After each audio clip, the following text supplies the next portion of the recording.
Welcome back to Power 88. Alex Fuse, Chess Soba, and Nick Carlson bringing you up until the 8 o'clock hour this morning. Top 5 news headlines of the day. So much in the news this morning. But Chaz, the Browns' Myles Garrett will reportedly appeal his NFL suspension in person following the whole Mason Rudolph controversy.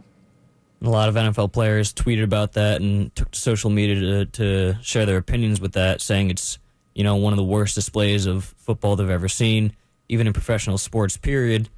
But moving past that, he says he's going to appeal it. I just don't see it happening. Anyone that watched that fight knows that his act was completely uncalled for, completely unprofessional, and he said after the game that it was, quote, out of character for him. And even if that's true, they can't just take that as truth and kind of let him off easy like this. The only thing I could see him arguing is that he didn't start the fight, because if you watch the video, Mason Rudolph, while he's on the ground, did try to rip Myles Garrett's helmet off first. But I don't know if that's going to be enough to overturn it. What do you think about this whole debacle? Again, Mason Rudolph is not innocent. And I think that's the major case that Myles Garrett is trying to make.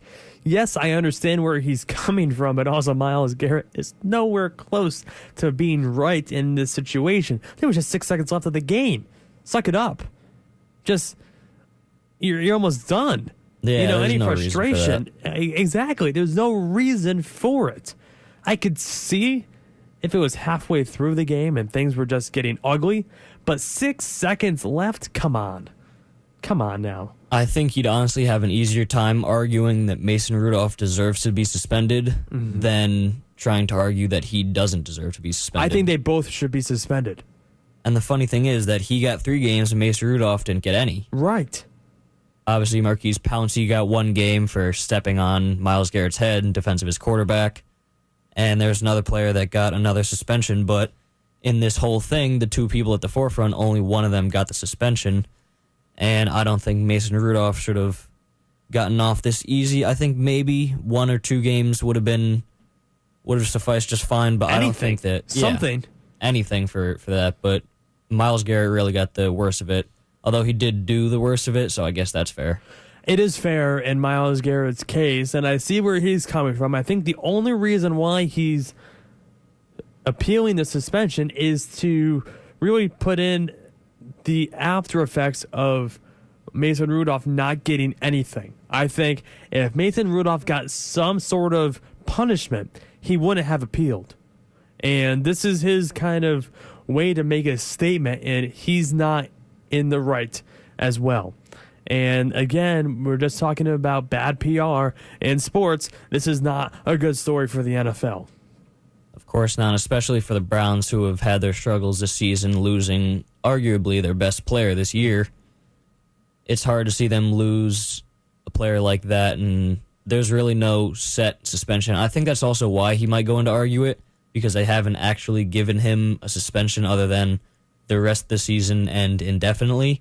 So I think he's going to try and negotiate with them to keep it on at least the lower half of the punishment and get him at least for next season if he's suspended for the rest of the season. But anyways, moving on to the next headline. Baseball Hall of Fame ballot just got recently just got released. A lot of big names on this list, Alex. Some of them that stand out, obviously, Derek Jeter in his first year of eligibility. Other names that kind of stood out to me, Josh Beckett from the Red Sox, Brad Penny. There's a lot of prolific players that have made the headlines. There's a lot of also players returning to the ballot that did not make it last year, namely, obviously, Barry Bonds, Roger Clemens, Curt Schilling, all in their 8th year of eligibility, yet to make the Hall of Fame. Alex, what do you make of all the players attempting to get in this year and those from the past year still attempting to get in? Well, first you mentioned the name Curt Schilling, good friend of the show. I do believe this is going to be the year Curt Schilling gets inducted into the Hall of Fame. It has to be.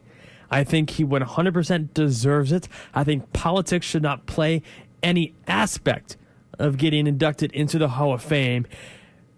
Look, Mariano Rivera has fully supported President Trump, and this is why Curt Schilling hasn't gotten in yet as well.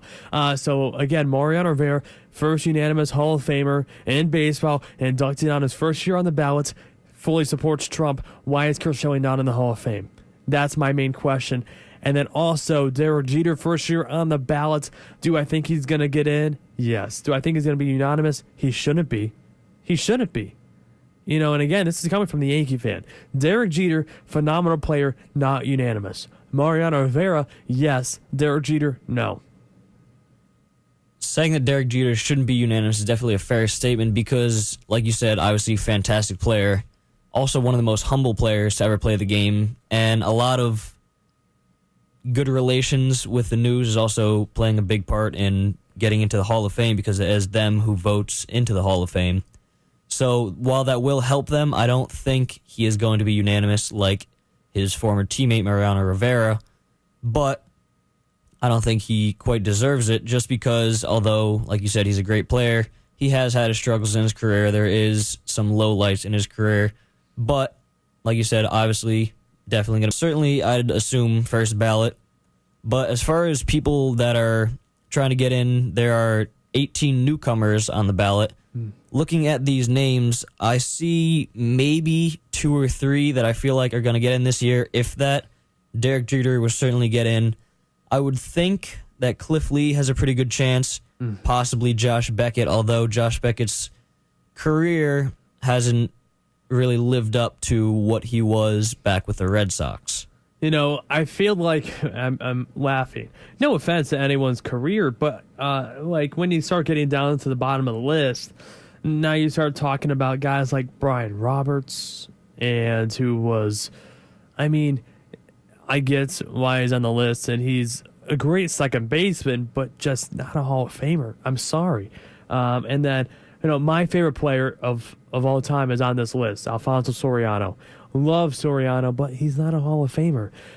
So again, it's kind of tough to see those names on the list and kind of just be like, oh man. But again, you know, in baseball, you kind of have to protect the special factor of being inducted into the Hall of Fame, and you don't want it to get watered down. So you have to be careful who gets voted in this year, but I think Derek Jeter is 100% a lock. There's no nothing for sure with. Derek Jeter is going to get inducted.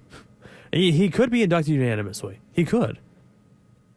I think it's a possibility, but also before we move on, I want to get your take on what do you think about Barry Bonds in the Hall of Fame. I want to get your opinions on this. What you think, should he or should he not be inducted in the Hall of Fame in light of his scandals? I think, you know, this is a conversation everyone likes to have. It's almost the same conversation as Pete Rose. Should Pete Rose be in the Hall of Fame?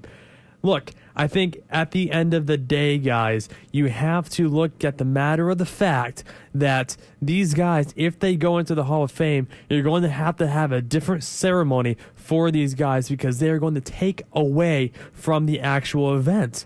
If Pete Rose finally gets inducted into the Hall of Fame, do you want Pete Rose overshadowing a guy like Mariano Rivera or Derek Jeter? If Pete Rose got inducted last year, everyone would be talking about Pete Rose and not Mariano Rivera. So again, you have to be very cautious and careful with that. I think Barry Bonds will be inducted into the Hall of Fame, and I think Alex Rodriguez is also going to be inducted into the Hall of Fame because they both did not need the steroids. Big difference. Big difference. Headline number 3. We're running out of time here. The Boston Celtics back in the news. They're on a red-hot winning streak right now, and Marcus Smart had a right ankle injury last night against the Suns. Again, tough injury for the Celtics coming at a wrong time. Certainly, and they did actually have that 10-game win streak snapped by the Kings the other night. So that injury to them, not good right now. They have been on the hot streak, so they do have a comfortable lead in their division. Still 11-2, which is phenomenal. It is definitely a phenomenal record for them, and it's good to see the Lakers and the Celtics once again back at the top of the league, just like the age-old rivalry, Larry Bird, Magic Johnson. You know how the story goes. But losing a key player like that is going to be tough for them. Headline number 2, CM Punk again made his return to the WWE last week on backstage for Fox Sports, and he tweeted out adding Vince McMahon and the owner of AEW yesterday, saying that there's been a lot of good in professional wrestling and also a lot of bad. And CM Punk has had a history with the WWE and also AEW, the two rivals right now in the professional wrestling world. Going to be interesting to see how this develops in the next few weeks.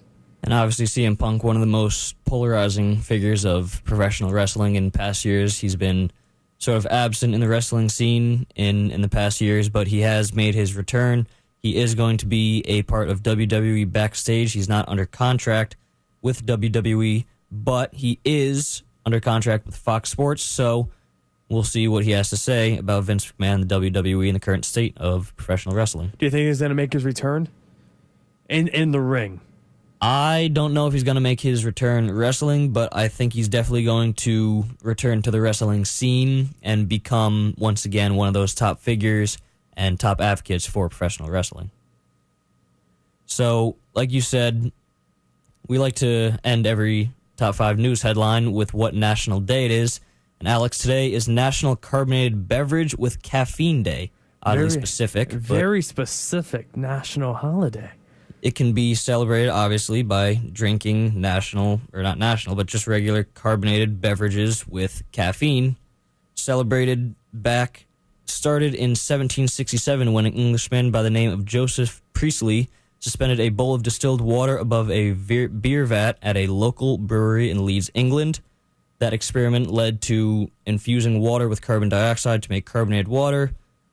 Obviously, advancements have been made, and now we have nowadays soft drinks. I think it should just be soda. Anyways, also people can get very specific, and people say some coffee makers can add some fizz to cold brewed coffee for it to be considered a carbonated, caffeinated drink. I don't know how I'd feel about carbonated coffee. Well, that's it's a real thing, and again, National Carbonated Beverage Day. Anyway.